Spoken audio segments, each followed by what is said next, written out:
Welcome back, everyone. Today's show is brought to you by Prize Picks. And alright, the Lakers are now down 0-2 in the series. So now the big question is, what exactly has to change?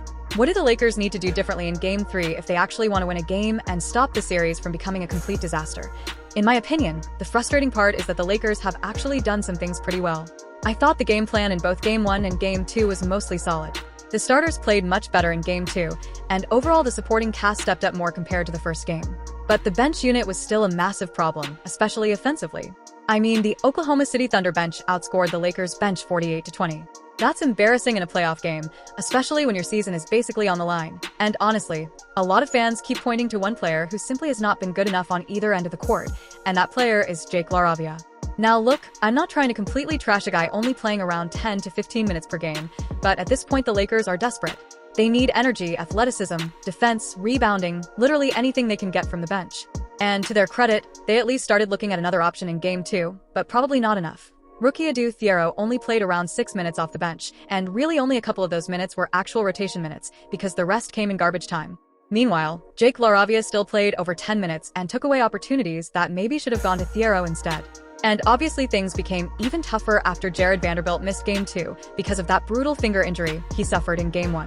At this point, it honestly feels unlikely that Vanderbilt plays in Game 3 either, especially with reports saying the bone literally came out of his finger. So with all of that in mind, should the Lakers completely bench Jake LaRavia and give most of those 10 to 12 minutes to Adou Thiero instead? Honestly, I don't think it would hurt them at all. In fact, it might actually give the Lakers the spark they desperately need right now. Even if it's just a small energy boost, at this point the Lakers have no reason not to try it. I mean, honestly, it almost feels unfair when you compare the two bench units. The Oklahoma City Thunder have one of the deepest benches in the NBA right now. You've got guys like Cason Wallace, Jalen Williams, Isaiah Joe, Alex Caruso, and even multiple role players constantly making an impact every single game. Those guys are combining for over 40 points off the bench in both Game 1 and Game 2, while also bringing non-stop energy, defense, pressure, hustle, and forcing mistakes everywhere on the court. Meanwhile, the Lakers bench looks completely lifeless most of the time, and that's what makes this even more frustrating for the Lakers. Their starting lineup has actually been pretty good overall in this series.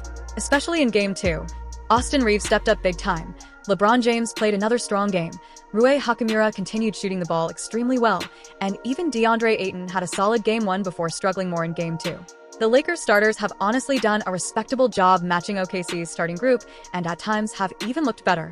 But the second the bench comes into the game, everything completely falls apart. The Lakers bench has no consistent offense, no reliable scoring, no real defensive playmaker, and honestly no energy either. There's nobody coming into the game and changing momentum. Nobody giving them a spark. That's why, at this point, trying something different with Adou Thiero honestly makes sense. Because what exactly do the Lakers have to lose right now? They're already down 0-2, and the current bench rotation clearly is not working. So why keep forcing minutes to Jake LaRavia when he's struggling badly on both ends of the court? So that's probably adjustment number 1 for me heading into Game 3. And honestly, it's something a lot of Lakers fans are already talking about right now. But before we continue, let me tell you guys about Prize Picks, the #1 sports pick app in America. It's super simple. You just pick more or less on your favorite players and build your lineup from there. For example, here's what I'm looking at for Game 3.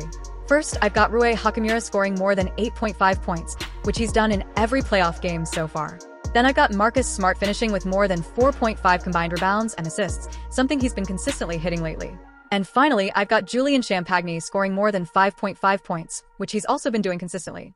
So if you want to follow along with my picks or make your own, make sure to download the app, use code HMA, and get $50 when you play your first $5 lineup. But if the Lakers are actually going to beat the Oklahoma City Thunder, especially with all the turnovers and the bench unit barely giving them anything, then pretty much everybody has to play well. There's almost no room for mistakes against this OKC team. And one player the Lakers need much more from is Marcus Smart. In Game 2, he shot just 4 for 13 from the field, and honestly, he also struggled offensively in Game 1. At this point, the Lakers need him to play smarter and stop forcing difficult shots. That I understand that Marcus Smart is still trying to find his rhythm with this team, kind of similar to what happened earlier with Austin Reaves. But the difference is, Smart doesn't need to force himself into being the second or third scoring option anymore.